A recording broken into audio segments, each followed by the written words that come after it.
Гласот на Америка на македонски. Преку една деценија вашиот прозорец кон САД. А сега, директно од студиото во Вашингтон. Добро вечер, ова е ТВ журналот Newsflash на Гласот на Америка на македонски. Со вас во оваа емисија ќе биде Јане Бојаджиевски. Американскиот претседател Барак Обама денеска ќе се сретне со припадниците на елитната единица, кои беа вклучени во акцијата за убивање на лидерот на Ал-Каида Осама Бин Ладен во Пакистан.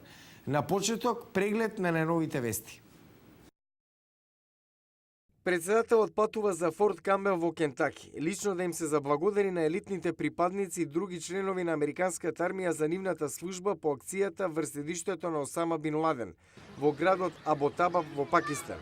Американски официјални лица јавија дека првичното разгледување на документите кои беа најдени при акцијата во Пакистан покажуваат дека Ал-Каида разгледувала можност за напад врз недефинирани локации во САД на 10-та годишнина од 11 септември 2001.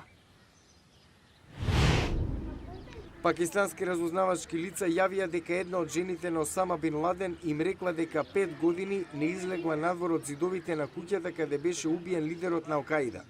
Разузнавачите пренесоа дека жената од јеменско потекло, позната како Амал, е една од најмалку 3 жени на Бин Ладен. Не е јасно каде се другите жени и роднини на Бин Ладен. Во меѓувреме Ал-Каида ја потврди неговата смрт. Соопштението денеска се појави на џихадистички интернет форуми. Денес стотици демонстранти излегоа на улиците во југозападниот град Куета во знак на осуда на американската акција во која беше убиен првиот човек на Ал-Каида. Американската економија отвори 244.000 работни места во април, што е најголемо зголемување за речиси една година, но стапката на невработеност пораснала за малку и сега е 9%. Економистите велат дека создавањето нови работни места треба да биде 250.000 или повеќе секој месец, за да се намали стапката на невработеност, зашто работоспособното население расте со раѓања и имиграција. Во продолжение на Newsflash, секоја година во САД се случуваат 300.000 повреди на мозокот поврзани со спортот. Истражување на национално ниво меѓу млади на возраст меѓу 15 и 24 години покажа дека спортот е втора водечка причина за повреда на мозокот, веднаш по сообраќајните несреќи. Секоја година повеќе од 60.000 спортисти во средните училишта во САД добиваат потрес на мозок, вид на повреда на мозокот која може да се предизвика со силен удар во главата или дури во горниот дел на телото. Додека повеќето од повредите се случуваат за време на тренинг или во американскиот фудбал, тие се дели во други спортови како лакрос, бейсбол и борење. 17-годишниот Дейн Харлоу е наградуван спортист од средното училиште Анандел во сојузната држава Вирџинија. Тој се надпреварува во боречки вештини од неговата 6-годишна возраст. Добил потрес на мозокот за време на надпревар. Татко му се присетува. Дейн беше паднат со лице на под, противникот продолжи да го удира, а тој веќе не возвраќаше. Знаев дека нешто не е во ред и бара судијата да го прекине мечот, и тој засвири прекин.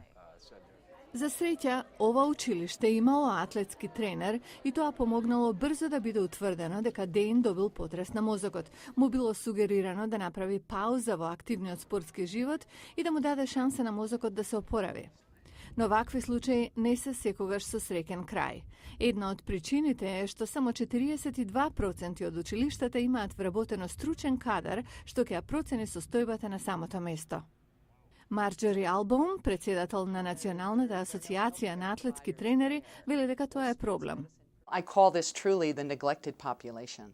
Ова го нарекувам вистинско запоставување на популацијата. Обезбедуваме најдобра медицинска нега за нашите врвни спортисти и во странство, а забораваме за милиони наши деца дома кои немаат медицински надзор. Таа вели дека нејзината организација соработува со Националната фудбалска лига во обид за кревање на јавната свест за опасностите од потресите на мозокот, како и во правец на усвојување нови закони за поголема безбедност на спортистите. Светлината од галаксии, оддалечени милиарди светлосни години, е толку слаба што од видливиот спектар преминува во инфрацрвен сегмент и станува топлина. Може да ја открие инструмент на температура близу апсолутната нула. НАСА во моментов работи токму на ваков телескоп.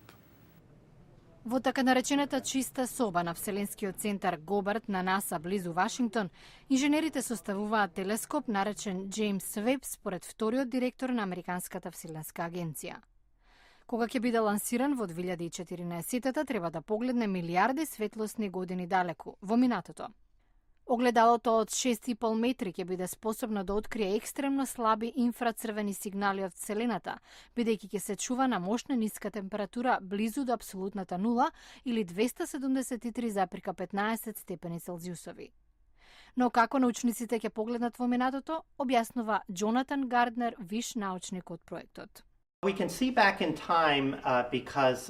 Бидејќи треба време светлината да допатува оттаму до тука. Колку подалеку гледаме, толку повеќе време и треба. Така гледаме во минатото. Ако погледнеме доволно далеку, ќе погледнеме во времето, кога Вселената била многу помлада од денес, односно кога била емитувана светлина од тие далечни галаксии, речиси во времето веднаш по големата експлозија. Научниците сакаат да дознаат кога се родиле првите галаксии, како изгледале, како се родиле звездите. Многумина се надеваат да најдат нешто за кое досега не сме знаеле. Телескопот ќе биде опремен со 3 инфрацрвени камери, најсензитивни од кој да е камера досега. Лансирањето е закажано за 2014-та, а животниот век на новото око на НАСА се проценува на 10 години. Телескопот ќе биде на 1,5 милиони километри од земјата, за жал доволно далеку за да не биде на дофат за поправки и повторно полнење со гориво. Во понеделник во News Flash, американската влада го представи најновиот апарат за заштита на јавното здравје. Робот кој има капацитет да скенира илјадници хемикали од евентуална потенцијална токсичност за луѓето. Гледајте во понеделник во News Flash. Во понеделник, нов робот со нови способности, побрзи лабораториски анализи, но и елиминација на контроверзната употреба на животни во тестирањата. Гледате во наредниот News Flash. Го гледавте News Flash на гласот на Америка на македонски. Јас сум Јане Бојаджиевски од студиото во Вашингтон. За најнови содржини посетете нашата веб страница glasnaamerika.com. Пријатна вечер. Се гледаме в понеделник.